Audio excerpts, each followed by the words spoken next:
Welcome to Suman TV. నేను మీ కిరణ్. ఈరోజు మనం ఏలూరు జిల్లా జందులూరు మండలం చల్లచంద్రపల్లిలో ఉన్నాం. ఇక్కడ ఒక అద్భుతమైన శివాలయంలో మనం దర్శించుకోవడానికి వచ్చాం. అదే చల్లచంద్రపల్లి శ్రీ మేధా దక్షిణామూర్తి దేవాలయం. దాదాపు ఈ దేవాలయానికి 800 ఏళ్ల చరిత్ర ఉంది. ఇక్కడ స్వామివారిని శ్రీ మేధా దక్షిణామూర్తిగా భక్తులు కొనియాడుతూ ఉంటారు. ఇక్కడ చాలా స్పెషల్ ఏంటి అంటే స్వామివారు ఇక్కడ ఒక అడుగు, అలాగే ఇంకో అడుగు బలివేలు వేయటం కూడా జరుగుతుంది. దానికి కూడా ఎంతో ప్రాశస్త్యమైన ఒక కథని లేదా యథార్థ ఘటనని మనకి పంతులు గారు చెప్పడం జరిగింది. ఆ విజువల్స్ కూడా మీరు చూస్తున్నారు. ఈరోజు మహాశివరాత్రి సందర్భంగా ఎంతోమంది భక్తులు వచ్చి స్వామివారిని అమ్మవారిని దర్శించుకోవడం కూడా జరుగుతుంది. అదేవిధంగా ఇక్కడ ఈరోజు ఏకాదశ రుద్రాభిషేకం, లింగోద్భవ కాలం తర్వాత స్వామివారి అమ్మవార్ల కళ్యాణం ఎంతో అంగరంగ వైభవంగా జరగటాన్ని ఇక్కడ మనం చూస్తూ ఉన్నాం.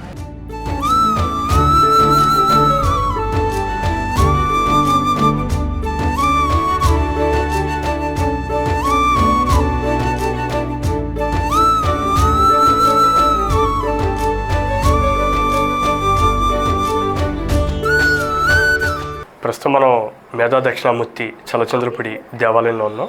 ఇక్కడ ప్రసాద్ గురువు గారిని చిరుస్వామి ఎవరైతే ఉన్నారో ఆయన కనుక్కొని అసలు చల్లచంద్రపల్లి శివాలయం యొక్క మేధా దక్షిణామూర్తి స్వామి యొక్క విశిష్టత ఏంటో ఆయన మాటలను తెలిసిన ప్రయత్నం చేద్దాం. క్లాంబ్రతరం విష్ణుం సశవన్నం చతుర్భుజం ప్రసన్నవదనం ధ్యాయేత్ సర్వ విఘ్నోపశాంతయే. ఏలూరు జిల్లా దెందులూరు మండలం చల్లచంతలపూడి గ్రామంలో గత వేంగిరాజుల కాలం నాటి నుండి, అంటే మాకు ఇక్కడ ఎండోమెంట్ డిపార్ట్మెంట్ వారు ఒక గత 5 సంవత్సరాల క్రితం 800 సంవత్సరాలని చెప్పేసి వారి యొక్క ఆలయ రికార్డ్స్లో ఉందని చెప్పేసి వారు చెప్పడం జరిగింది. ఇక్కడ 800 సంవత్సరాల నుంచి స్వయంభూగా దక్షిణముఖంగా పాంచాయతన రూపంలో, అంటే స్వామివారు పంచాయతనం అంటే ఒక పక్కన స్వామివారు మధ్యలో పరమేశ్వరుని బాణ రూపంలో శివలింగ రూపంలో దక్షిణముఖంగా వెలిసినటువంటి క్షేత్రం ఇది.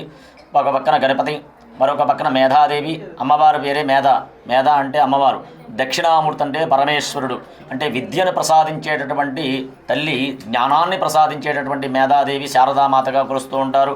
మేధ అంటే అమ్మవారు. అలాగే దక్షిణామూర్తి స్వరూపాలు అనేక రకాలైనటువంటి కూగళ్ళుగా ఉన్నాయి. అటువంటి బాణ రూపంలో శివలింగ రూపంలో ఏకైక క్షేత్రం మన చల్లచంతలపూడి గ్రామంలో స్వయంభూగా వెళ్ళడం అంటే చాలా మన అదృష్టం.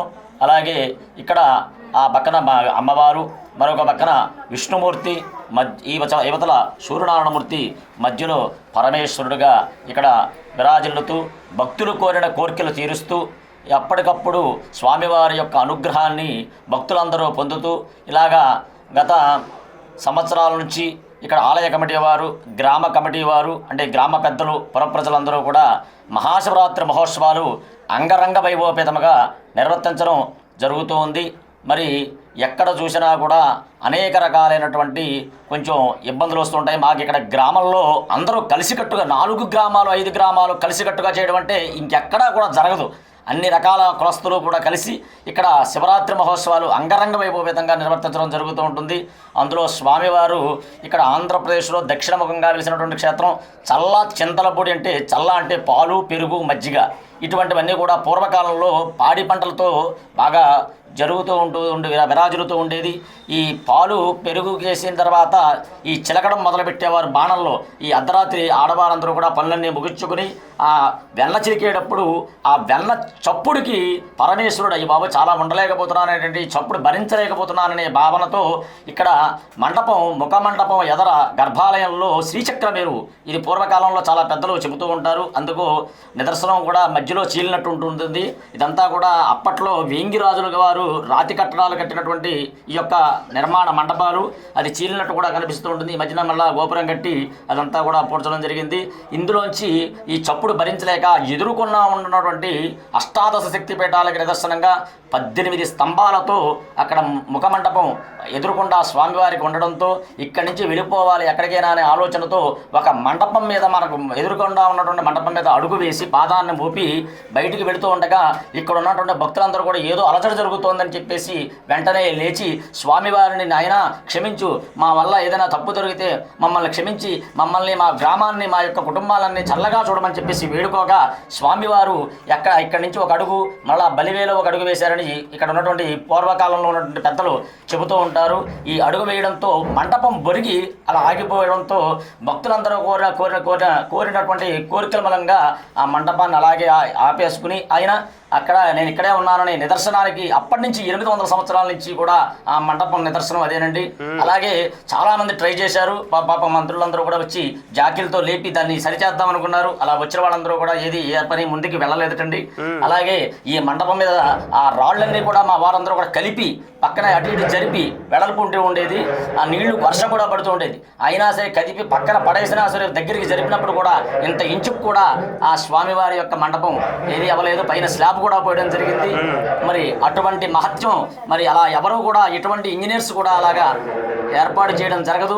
ఏదో శిథిలావస్థలో ఉందనుకుంటున్నారు, కానీ అది స్వామివారి యొక్క పాదం మోపినటువంటి మహత్యం.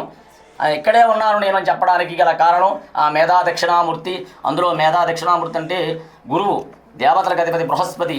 ఎటువంటి గ్రహస్థితిలో బాగోకపోయినా గురుగ్రహం బాగుంటే ముందుకు వెళ్ళిపోతూ ఉంటాం. అటువంటి గురువుకే అధిపతి దక్షిణామూర్తి. అలాగే విద్యార్థులకు విద్యని, అలాగే ఏ పని అనుకున్నా సరే ఇక్కడ చాలామందికి సంతానం లేని వారికి సంతానం కలిగింది, వివాహం కాని వారికి వివాహం జరిగింది, అలాగే ఉద్యోగాలు రాని వారికి కూడా ఉద్యోగాలు కలిగాయి. అలాగే చుట్టుపక్కల చాలామంది ఆ స్వామివారి యొక్క నిదర్శనాన్ని చవి చూశారు. ప్రతి ఒక్కరు కూడా ఆ స్వామివారిని ప్రతి సంవత్సరం అలా దర్శనాలు చేసుకుంటూ ఉన్నారు. ప్రతి సంవత్సరం 5 రోజులు ఇక్కడ ఉత్సవాలు జరుగుతూ ఉండేవి. ఆఖరి రోజు 10,000 మందికి దరిదాపుల్లో ఆఖరి రోజు రేపు 19వ తారీఖు సాయంత్రం అఖండ అన్నదాన కార్యక్రమం జరుగుతుందండి. కాబట్టి ప్రతి ఒక్కరూ కూడా స్వామివారిని దర్శించి స్వామివారి యొక్క అనుగ్రహాన్ని పొంది తరించవలసిందిగా మరీ మరీ కోరి ప్రార్థిస్తున్నాం. Thank you. పంతులు గారు చెప్పినట్టు ఒకసారి ఇక్కడ చూడండి, మండపం అంతా ఇలా ఒరిగినట్టుంది. స్వామి ఇక్కడ ఒక అడుగు, అలాగే బలివేలో ఒక అడుగు వేశారని చెప్పి పంతులు గారు ఆల్రెడీ చెప్పారు. చూడండి, ఎక్కడ చెక్కు చెదరలేదు. దీన్ని మార్చాలని చెప్పి ఎంతోమంది ట్రై చేశారంటండి. అయినా సరే ఎక్కడ కూడా ఎంతమంది ఇంజనీర్ని చూపించినా సరే ఇది ఏమాత్రం తొలగలేదు, ఇంతవరకే ఉంది. ఇలాంటివే మనకి ఎంతో నిదర్శనంగా చూపిస్తూ ఉంటాయి టెంపుల్, ఈ దేవాలయాలు, ఈ సనాతన ధర్మం ఎలా ఉందనేది ఇలాంటి మండపాలు మనం చూస్తున్నా కానీ తెలుస్తూ ఉంటుంది. చూస్తున్నారు అక్కడ మండపం కానీ ఇటు కానీ ఒరిగింది మీరు క్లియర్గా చూస్తూ ఉన్నారు. స్వామి ఇక్కడ అడుగు, ఇంకో అడుగు బలివేలు వేయటం జరిగింది. అప్పుడు భక్తులందరూ వచ్చి స్వామిని కోరటంతో అక్కడ ఇక్కడ 2 చోట్ల కూడా స్వామి వెళ్ళటం మనం చూస్తూ ఉన్నాం. మండపం మొత్తం కూడా చూస్తున్నారండి. ఒక సైడ్కి వచ్చేట్టు మనకు కనిపిస్తుంది క్లియర్గా. ఎవరి నుంచి వచ్చారండి? మా భీమడోలు అండి. అందరికీ మహాశివరాత్రి శుభాకాంక్షలు అండి. మేము గత 10 సంవత్సరాల నుంచి ఈ చల్లశివపల్లి గ్రామానికి వస్తాము. 10 సంవత్సరాలు శివరాత్రికి వచ్చి దర్శనం చేసుకెళ్తాం. స్వామివారు మంచి మహిమ గల వ్యక్తి స్వామి. అందరికీ ఏంటంటే స్వామివారి విశిష్టత ఏంటి? 10 సంవత్సరాలుగా మీరు వస్తూ ఉన్నారు. వస్తాం, అనుకున్న కోరికలు తీస్తాయండి. మేము అనుకున్నాం, బాబు పుట్టాలనుకున్నారు, పాప భగవంతుడు. నమ శివాయ, హరహర మహాదేవ, శంభో శంకర. మేము ఏలూరు నుంచి వచ్చామండి. నా పేరు మానేపేరు నాగేశ్వరరావు. ఇక్కడ చల్లసింతలపూడిలో మహాదేవుడి ఆలయం చాలా అత్యంత పురాతనమైన ఆలయం అని మేము వినడం జరిగింది. మా కోరిక మేరకు ఇంట్లో పెద్దలందరూ కూడా ఒకసారి వెళ్ళి దర్శనం చేసుకుంటే మంచిదని చెప్పి అన్నారని మరి ఇక్కడ రావడం జరిగింది. అన్నట్టుగానే ఇది చాలా అత్యంత పురాతనమైన దేవాలయం. ఇప్పుడే పంతులు గారు కూడా చెప్పారు.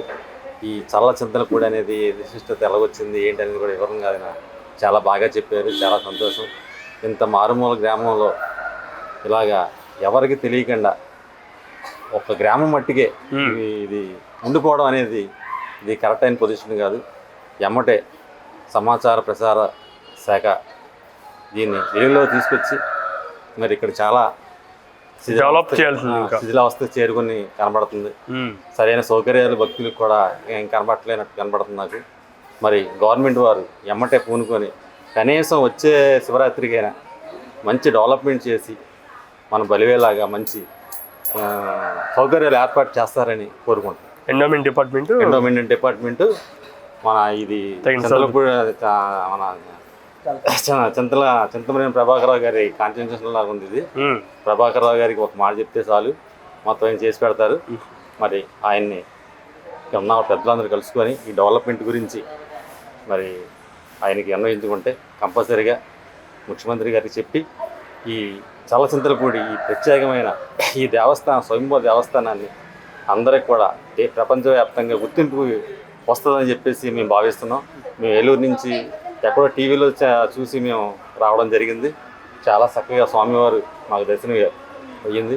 మరి అందరూ కూడా ఇది చూసి వీడియో చూసిన అందరూ కూడా ఒక్కసారి ప్రపంచంలో ఏ మూల ఉన్నా సరే ఎక్కడి నుంచి అయినా సరే మేధా దక్షిణామూర్తి స్వామివారిని తలుచుకుంటే చాలు కోరికలు నెరవేరుతారని చెప్పేసి ఇక్కడ మా పంతులు గారు వీళ్ళందరూ కూడా చెప్తున్నారు. అనుకోవడమే కాదు, ఒకసారి రండి, వచ్చి ఇక్కడ చూసి మీ కోరికలు చెప్పుకొని తరించండి.